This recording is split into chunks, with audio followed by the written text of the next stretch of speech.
रोजच्या रेसिपींपेक्षा आज काहीतरी वेगळं बनवणार आहे। जर तुम्हाला हेल्दी टेस्टी केकची रेसिपी शोधत असाल तर आजचा व्हिडिओ नक्की पहा। आज मी बनवणार आहे नाचणीचा चॉकलेट केक, ते सुद्धा अंड्याशिवाय ओव्हनशिवाय। मऊ स्पॉन्ज आणि चविष्ट नाचणीचा चॉकलेट केक।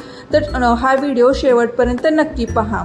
तर सर्वप्रथम एका भांड्यात 1 वाटी किसलेला गूळ घेतला आहे, त्यामध्ये तेवढेच दही घेतले आहे। आता अर्धा चमचा लोणी घालायचं आहे। हे तिन्ही पदार्थ चमच्याने किंवा व्हिस्कने छान एकजीव करून घ्यायचे आहे।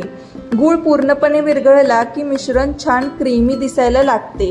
गूळ आणि दही यामुळे केकला नैसर्गिक गोडवा आणि छान मऊ टेक्स्चर मिळतो।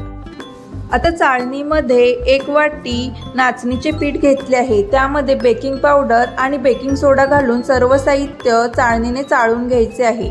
त्यामुळे पिठामध्ये हवा जाते आणि केक अधिक हलका व स्पॉन्जी होतो। आता हे चाळलेले पीठ हळूहळू गुळाच्या मिश्रणात घालत राहायचे आणि हलक्या हाताने एकजीव करून घ्यायचे। यानंतर त्यामध्ये कोको पावडर घालून पुन्हा एकदा व्यवस्थित मिक्स करून घ्यायचे। यामुळे केकला सुंदर चॉकलेटी रंग आणि अप्रतिम चव येते। जर यावेळी मिश्रण थोडे घट्ट असेल तर त्यामध्ये थोडे दही किंवा दूध घालायचे, पण एकदम जास्त घालू नका। मिश्रण चमच्यावरून हळूहळू वाहील असे तयार झाले पाहिजे। अशा कन्सिस्टन्सीमुळे छान केक फुलतो। जर तुम्हाला कोको पावडर 1 किंवा 2 चमचे तुम्ही घालू शकता। आता केकच्या भांड्याला सर्व बाजूंनी थोडे तेल लावून ग्रीस करून घेतले। तयार केलेले मिश्रण त्या भांड्यात ओतले आणि भांडे हलकेच 2 ते 3 वेळा टॅप केलं। त्यामुळे मिश्रणमधील मोठे एअर बबल्स निघून जातात आणि केक एकसारखा तयार होतो। आता गॅसवर एक जाड बुडाची कढई ठेवून ती आधी 8 ते 10 मिनिटे मध्यम आचेवर गरम करून घेतली आहे। कढई गरम झाल्यानंतर त्यामध्ये स्टँड ठेवा आणि त्यावर केकचे झाकण लावून 20 मिनिट मंद ते मध्यम आचेवर केक बेक करून घ्यायचा आहे। मध्ये मध्ये झाकण उघडू नका। 20 मिनिटांनंतर टूथपिक किंवा चाकू घालून केक शिजला आहे का ते तपासा। ते स्वच्छ बाहेर आली तर आपला केक अगदी परफेक्ट तयार झाला आहे असे आपण समजायचे। आता केकचे भांडे बाहेर काढून पूर्णपणे थंड होऊ द्या। केक थोडा गार झाल्यानंतर प्लेटमध्ये अलगदपणे उलटा करून केक बाहेर काढायचा आहे।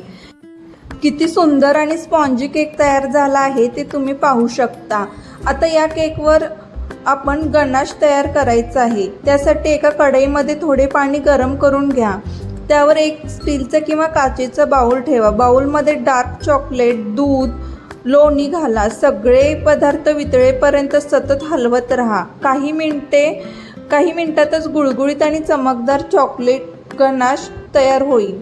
आता या चॉकलेटमध्ये बारीक चिरलेले बदाम आणि अक्रोड घाला आणि हलक्या हाताने मिक्स करा। यामुळे केकची चव आणि टेक्स्चर दोन्ही खूप छान लागते। शेवटी तयार केलेल्या गरमागरम चॉकलेट मिश्रण केकवर हळूहळू ओता आणि चमच्याच्या मदतीने सर्व बाजूंनी समान पसरवा। वरून बदाम आणि अक्रोडचे तुकडे दिसायला खूप सुंदर वाटतात आणि केकला एकदम बेकरीसारखा लूक मिळतो। तर असा आपला घरच्या घरी तयार झालेला हेल्दी, स्पॉन्जी, सॉफ्ट आणि अतिशय चविष्ट नाचणीचा चॉकलेट केक तयार आहे। ज्यांना फक्त 1 मिनिटातच ही रेसिपी पाहायची असेल तर ही रेसिपी शॉर्ट्समध्ये अपलोड केली आहे आणि छोट्या छोट्या टिप्ससह सविस्तर रेसिपी शिकायची असेल तर हा लॉंग व्हिडिओ शेवटपर्यंत नक्की पहा। तर तुम्हाला ही रेसिपी आवडली असेल तर व्हिडिओला लाईक, शेअर करा आणि अशाच सोप्या आणि चविष्ट रेसिपींसाठी माझ्या चॅनेलला सबस्क्राईब करायला विसरू नका। धन्यवाद।